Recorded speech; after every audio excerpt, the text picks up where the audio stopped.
La colección inédita de Albi es una muestra única del arte de Toulouse-Lautrec que recopila la obra más íntima del autor. Es una pieza única. El diamante Topkapi, de 86 quilates y rodeado de otras 49 gemas, se guarda y conserva con la mayor seguridad del mundo en el Museo Topkapi de Estambul. Es una pieza única. La suavidad y sonoridad del violín Stradivarius lo hacen un instrumento único en el mundo. Es una pieza única. La Venus de Milo, obra escultórica única e irrepetible del siglo III a.C., muestra la belleza clásica de la época helenística. Es una pieza única. Como Don Julián, el único puro que gracias a su exclusiva funda Aluf Foiled protege y conserva el suave sabor de los mejores tabacos de Sumatra. Mantiene el grado justo de humedad y frescor. Permite llevarlo sin deteriorarse y tener el placer de ser el primero en tocarlo y encenderlo. Los puros Don Julián, por su cuidada elaboración y por su exclusiva funda protectora, son únicos. Como la colección de grandes pintores del Museo del Prado, que en esta segunda edición nos muestra la vida y obra de Fortuny y Rosales, dos pintores españoles muy diferentes que dejaron tras de sí un buen número de obras extraordinarias. Fortuny, entusiasmado por la expresión de los efectos de luz mediante colores puros, alcanzó cimas impresionistas.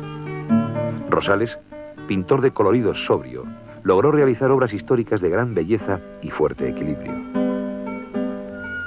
El Bosco, pintor holandés de una imaginación exuberante, está considerado como el más extraordinario pintor de temas fantásticos de todos los tiempos. Contemporáneo de los grandes pintores del Renacimiento, sus temas, de espíritu claramente medieval, están llenos de originalidad y fuerza expresiva, creando un mundo de imágenes delirantes a base de un realismo fantástico y un rigor crítico de vocación moralista. Veronés y Tintoretto, dos grandes exponentes de la escuela veneciana. Fueron elegidos para renovar el Palacio Ducal, después de los incendios de 1574 y 1577. Autores de grandes obras bíblicas, alegóricas e históricas, su gran arte está impregnado por la vitalidad, el esplendor y el espíritu de la Venecia de su siglo. Tiziano, el más grande de los pintores venecianos y el fundador de la pintura moderna. Tiziano es autor de grandes obras, llenas de vigor y de fuerza. A través de su larga vida, su arte evolucionó profundamente desde un estilo bellinesco de primera época hasta una técnica casi impresionista en sus últimas obras. De Fra Angelico a Rafael, dos grandes maestros de la pintura primitiva italiana, desde la simplicidad didáctica de Fra Angelico hasta la apoteosis romana de Rafael. Un extraordinario ejemplo de lo que fue el Renacimiento clásico y una gran expresión del humanismo en la pintura. Velázquez, príncipe indiscutible de la escuela española. Velázquez es un gran creador, sobrio y deslumbrante. Su obra constituye una lección inolvidable de armonía, color y espíritu renovador en temas y estilo. Sus retratos son fiel reflejo de los personajes de la corte y una buena parte de la sociedad de su época, y tienen esa técnica depurada que solo los grandes pintores son capaces de inmortalizar en su obra. Pintores que han dejado una huella imborrable en el terreno del arte. La colección Grandes Pintores del Museo del Prado es única, como Don Julián. Puros Don Julián son únicos.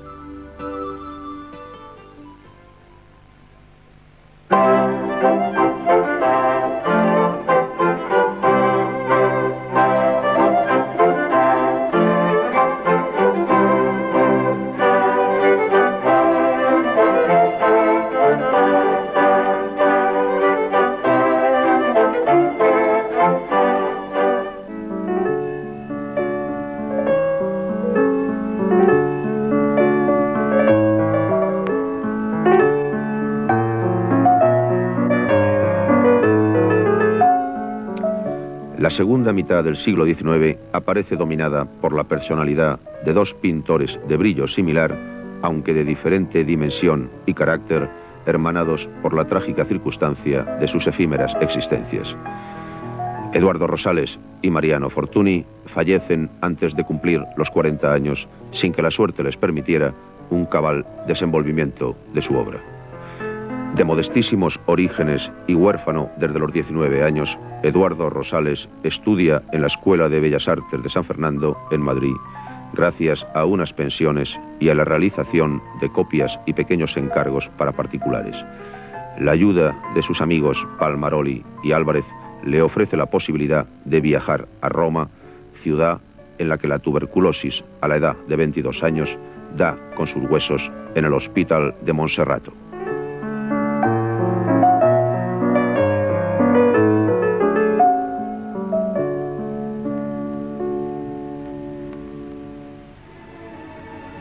Un año después, en 1859, La Esperanza cobra la forma de una pensión de gracia que le permite la ejecución de Tobías y El Ángel. Obra juvenil, expresiva de la primera etapa del arte de Rosales, manifiesta cuánto de denodado esfuerzo puso el pintor en el empeño para formarse un nombre propio, abandonando una paleta romántica y ejerciendo una factura desenvuelta. Aparte de las influencias de Rafael, de su conexión con el nazarenismo y de la relación formal e idealista entre el rostro del Ángel de Rosales con los dos estudios para una Inmaculada de su maestro Federico Madrazo, queda patente en el Tobías la clara y vibrante paleta de su autor, deseoso de romper con los purismos dibujísticos del nazarenismo y de buena parte de los románticos activos y altamente prestigiados. Pero la Iglesia no es ya el cliente que había sido hasta el siglo XVIII, y el pintor necesita de un éxito preciso y contundente, capaz de prestigiarle ante las instituciones del Estado, característico y muy poderoso cliente del mercado del arte a lo largo del XIX. Y el Estado, a través de las exposiciones nacionales de bellas artes, promociona la pintura de historia. Para la pintura de historia, el pasado es un catálogo de peripecias ejemplares y de actitudes morales desde las que se pueden enjuiciar el presente y asumir una determinada postura ante sus interrogantes. De ahí derivan sus exigencias: encerrar una lección moral capaz de despertar en el ánimo del espectador la idea de una alta virtud presentada con toda su belleza y atractivo.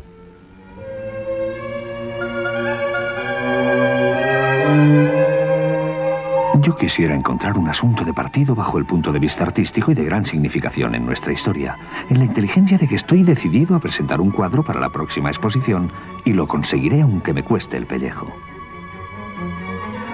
En enero de 1863, Rosales ya ha decidido cuál va a ser ese cuadro, que tendrá como asunto el testamento de Isabel la Católica, según se lo manifiesta su primo en una nueva carta de enero de 1863.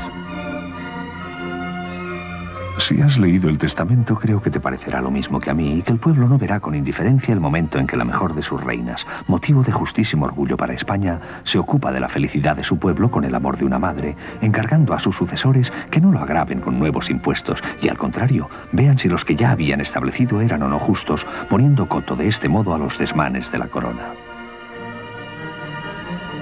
Al fin concluye y fecha en 1864 en Roma el gran lienzo del testamento de Isabel la Católica, con el que obtiene ese mismo año una primera medalla en la Exposición Nacional de Bellas Artes de Madrid.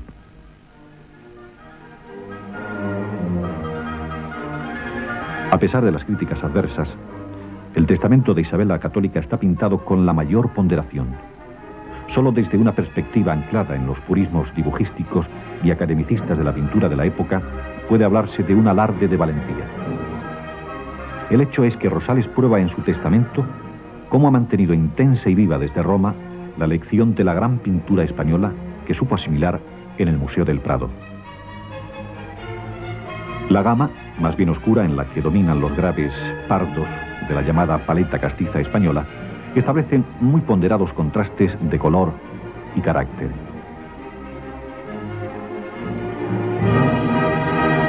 La roja vestimenta del sentado y pensativo Fernando el Católico se contrapone en el extremo opuesto, a la derecha de la composición, al azul que viste el cardenal Cisneros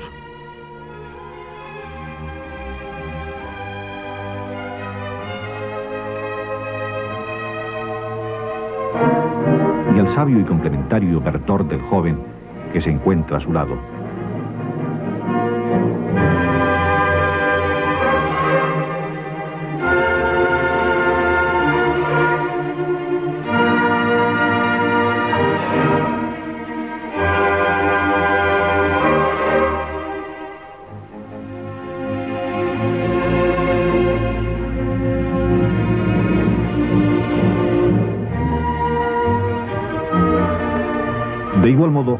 sirve del negro del ropaje de doña Juana la Loca, junto a su padre, el rey, y del atuendo del notario situado al lado opuesto, para que los pardos de la gama general parezcan menos oscuros de cuanto son, apoyando de tal modo la luminosidad que centra el cuadro en el lecho de la reina y en su rostro.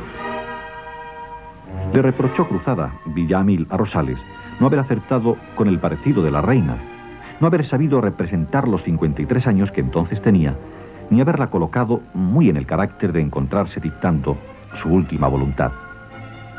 El hecho es que Rosales quiso que las facciones de la reina expresaran un contenido simbólico, mucho más allá que un convincente retrato histórico.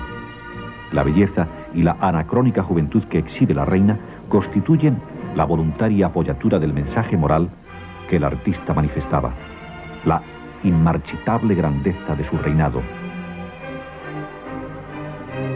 El testamento añadió a su triunfo en Madrid la obtención de una primera medalla en la Exposición Universal de París de 1867. Rosales no consiguió la medalla de honor, pero la República Francesa le distinguió con la designación como Caballero de la Legión de Honor.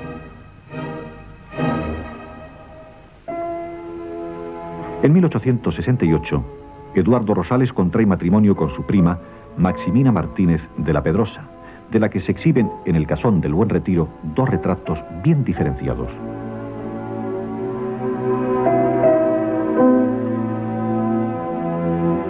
El primero, mucho más allá del mero compromiso conyugal y doméstico, es un magnífico ejemplo de sobriedad y cálido aplomo en la factura, con una gran fortaleza en la mancha de la figura, resultando una muestra de la extraordinaria capacidad de síntesis de su autor en busca de una sencillez lograda, en este caso, gracias a una severa laboriosidad.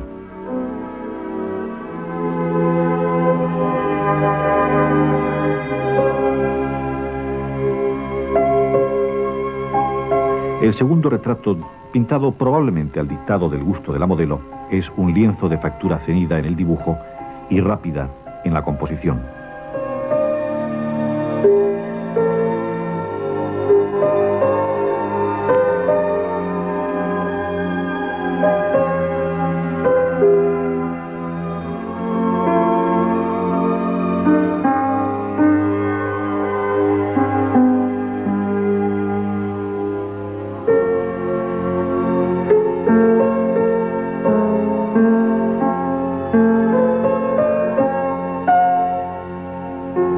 Dentro de esa gama de aquilatada expresión y composición desenvuelta, la Chióchara testimonia una muy sabia y sensible asimilación de la gran pintura velazqueña, de lo que es similar ejemplo la levísima materia y sobria paleta con que Rosales resuelve la celda prioral del monasterio de El Escorial. Muy dueño de sus propias capacidades y en la efímera plenitud de su malograda juventud, Rosales responde vigorosamente en la Chióchara a la sugerencia sensual de la joven a la que retrata.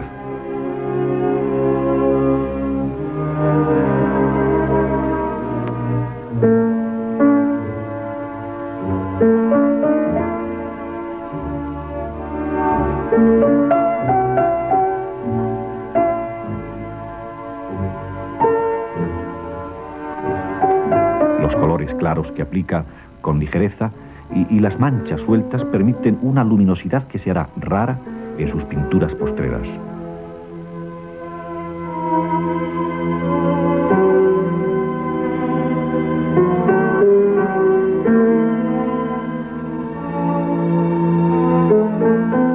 Esa línea moderna del pincel de Rosales se prolonga en el singular desnudo de Al salir del baño, pintado en unas horas y con un material tan delgado y sutil que deja visible la forma en que se ha aprovechado la propia imprimación del lienzo.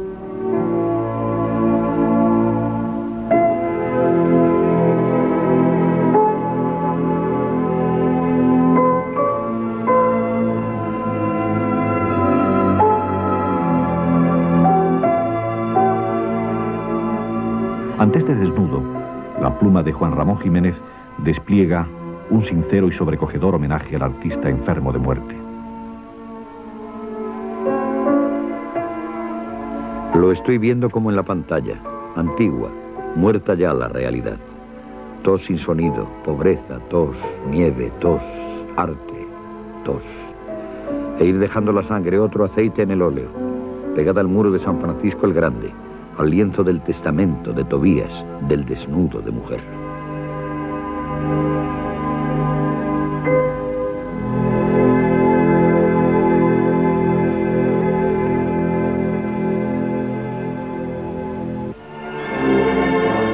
En 1869, Rosales afronta de nuevo la pintura de historia, pero partiendo esta vez de una anécdota que le permitirá la realización de un airoso ejercicio psicológico.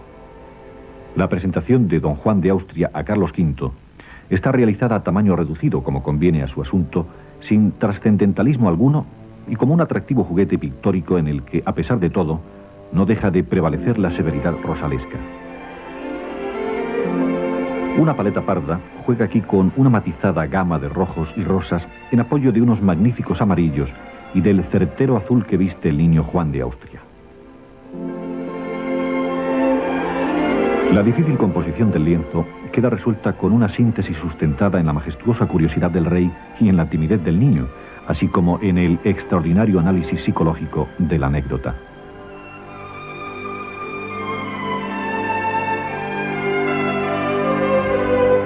Ese control con el que Rosales se impone sobre su desenvoltura se hace brioso y soberbio arrebato moderno en el espléndido claroscuro del violinista Pinelli,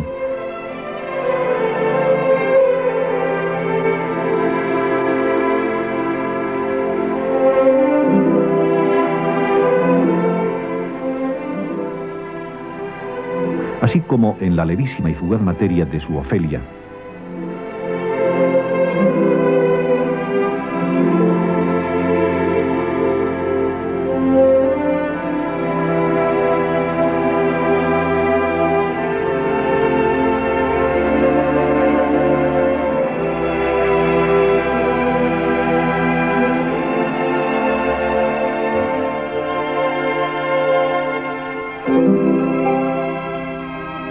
Una tensa mancha de fuerte sentimiento cuya energía se pierde cuando el pintor realiza el episodio de la batalla de Tetuán, carente de toda experiencia directa y pleno de vacilaciones.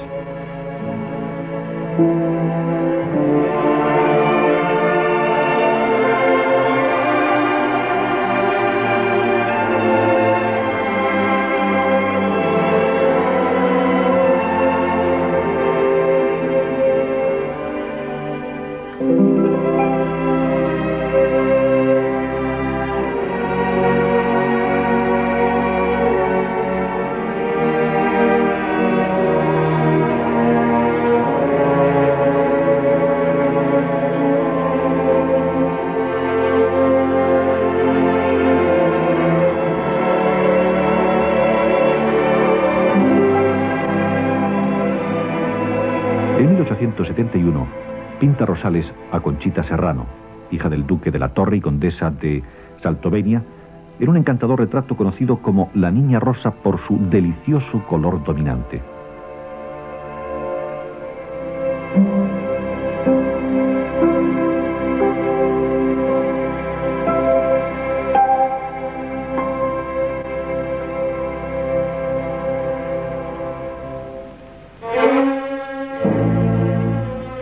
Y ese mismo año, en el estudio de la calle de la Libertad que pintaría Juan Comba, Rosales pinta La muerte de Lucrecia.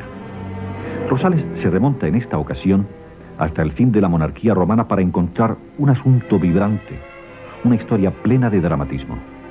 Y se lo brinda Tito Livio con la historia de Lucrecia, la joven que, ultrajada por el rey Sexto Tarquinio, convoca a su padre, Espurio Lucrecio, y a su marido, Colatino, para explicarles los hechos. Lucrecio se presenta ante su hija acompañado de Publio Valerio y Colatino lo hace junto con Lucio Junio Bruto. Todos oyen las tremendas palabras de Lucrecia. Solo mi cuerpo ha sido violado, mi alma sigue pura, mi muerte dará fe de ello. Que a continuación se da muerte con un cuchillo oculto entre sus ropas. Su cuerpo cae en los brazos de Valerio y Colatino. Su padre se tapa los ojos ante tanto horror. Bruto alza el puñal homicida y realiza el juramento que hará de Roma una república. Por esta sangre tan pura, juro que perseguiré a Sexto Tarquinio y a su estirpe, y no permitiré que ellos ni ningún otro reine en Roma.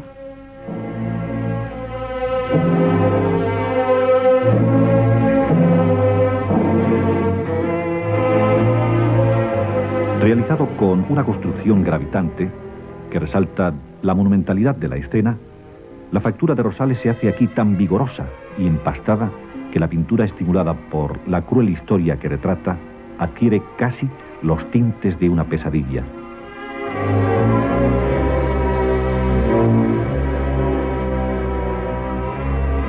La muerte de Lucrecia recibe una primera medalla en la Exposición Nacional de Bellas Artes de 1871. Su atrevida ejecución, que sugiere a lo que habría podido llegar su autor de no haber muerto tan prematuramente, no le eximió de fuertes críticas. El mensaje moral de Rosales fue, no obstante, perfectamente entendido por las instituciones, y la República Española le ofrece en 1873 la dirección del Museo del Prado, que el pintor declina para aceptar finalmente la de la Academia Española de Bellas Artes en Roma, de la que la muerte le impedirá hacerse cargo.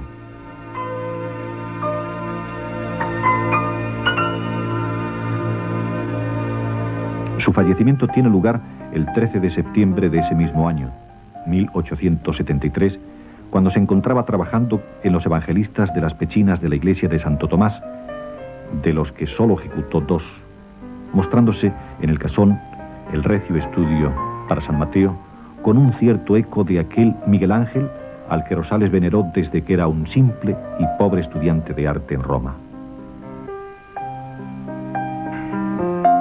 La muerte de Rosales tiene lugar un año antes que la de Fortuny, pintor que a la monumentalidad gravitante y al patetismo del castellano ofrece el contraste de una visión más cómoda de la vida y una concepción del arte, quizá para algunos más frívola, pero que está ya impregnada de las que poco después serán las tendencias triunfantes de su época.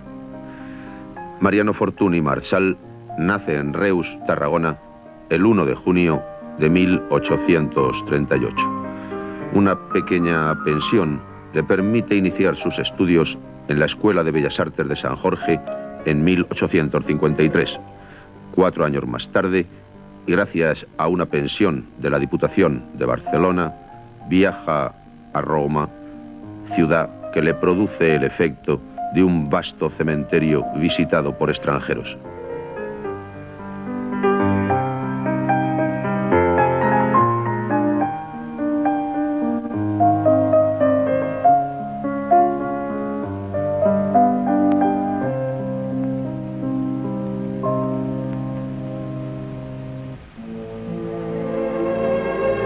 La corta vida de Fortuny encuentra en ellos un eje luminoso que ya no abandonará jamás, realizándolos casi siempre en reducidas dimensiones, como en la tablita titulada Marroquíes, ejecutada en Granada y Roma entre 1872 y 1874, plena de luz solar y derrochando destreza en el dibujo apretado y la pincelada justa.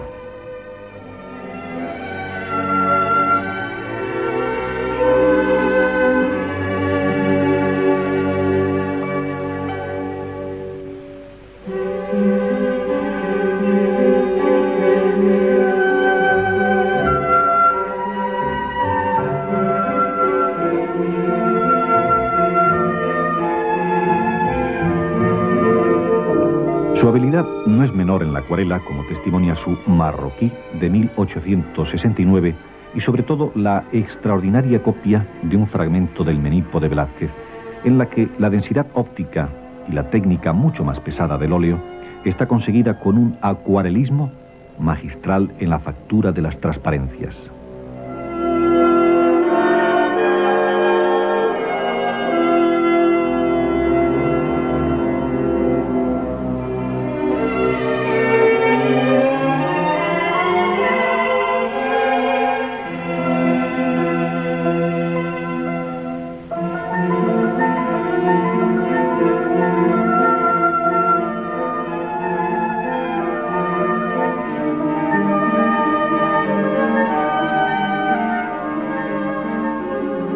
La vida no le dará tiempo a perder su cuidadosa minuciosidad acuarelista, de la que hace gala en El pastorcillo desnudo del idilio, fechada en 1868, cuya desenvoltura es similar al paisaje realizado en los últimos años de su vida.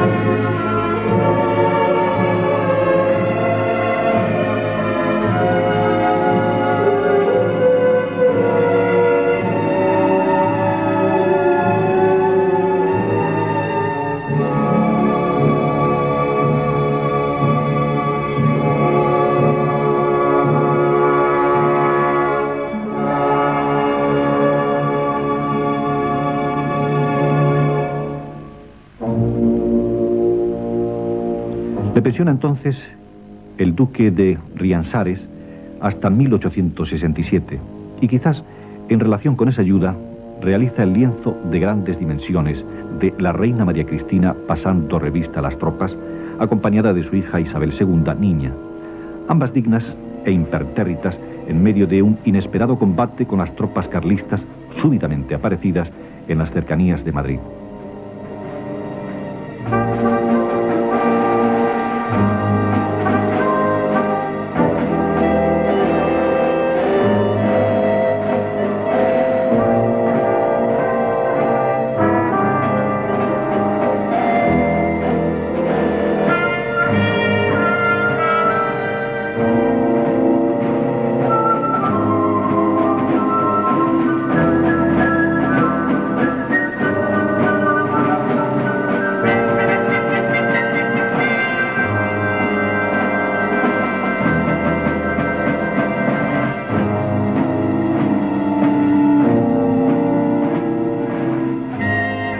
El árido paisaje de las afueras de Madrid, por el que avanzan las carretas de los pertrechos militares, está realizado con certerísimo pincel, trabajando con una dicción minuciosa tanto en los animales como en el dinámico ambiente de la composición, como en la rápida y precisa descripción de los personajes.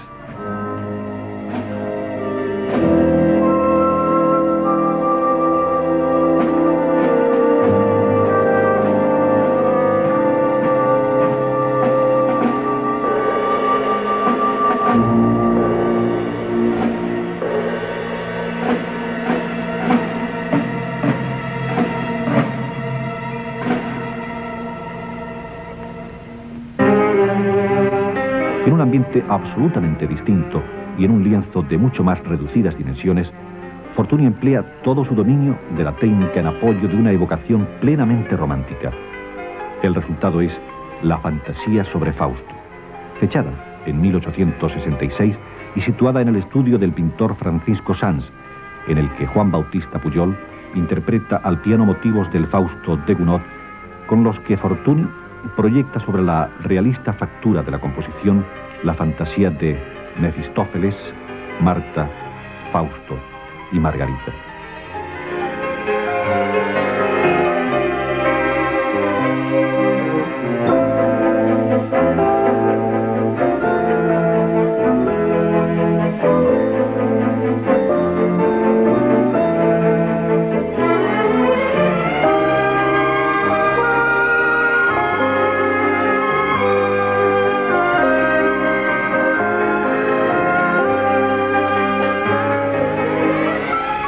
En el corral y en las flores, Fortuny trabaja sin asunto peculiar alguno y como mera muestra de su capacidad pictórica para captar en sus aspectos más inquietos, así como en sus más difíciles modelados, motivos como el de las malvas reales, tan usuales en la segunda mitad del siglo XIX y tan propicios para una airosa exhibición de desenvuelta precisión.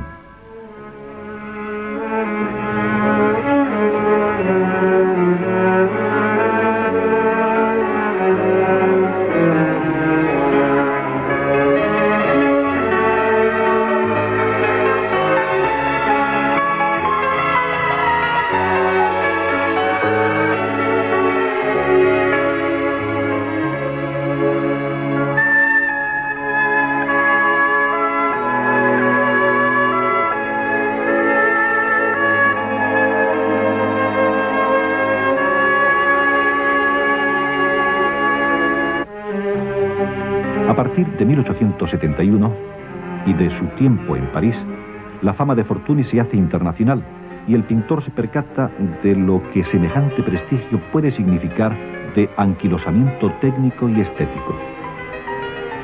En ese estado de ánimo incómodo respecto a lo ya realizado, ejecuta la corrida de toros de modernidad sorprendente y atrevida pincelada, desarrollada con una voluntad de innovación que se hace aún más patente en El viejo desnudo al sol, realizada hacia 1873, con una paleta que, a pesar de la riqueza de sus pardos, constituye una palpable premonición del deslumbrador luminismo de Sorolla.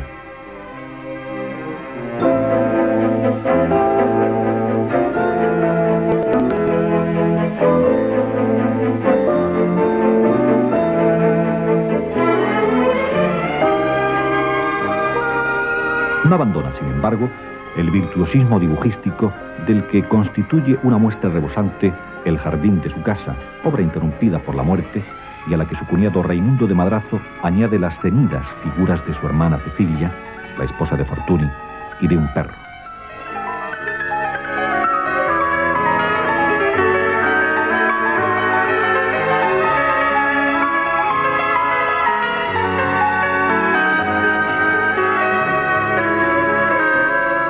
La muerte inesperada de Fortuny, a los 36 años, el 21 de noviembre de 1874, dejó a Roma sobrecogida por la sorpresa. Muy poco tiempo antes había terminado ese prodigio diminuto de luz, de fuerza y de sentido, que es El desnudo en la playa de Portici.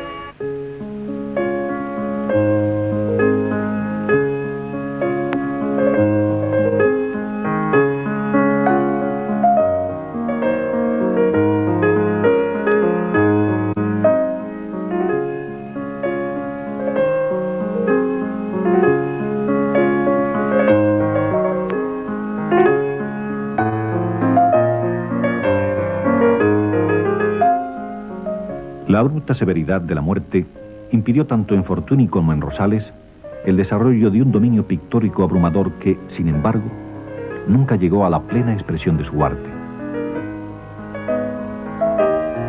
Los hijos del pintor Fortuny en el salón japonés son una muestra exquisita de a lo que hubiera podido llegar un brío tan repentinamente cegado.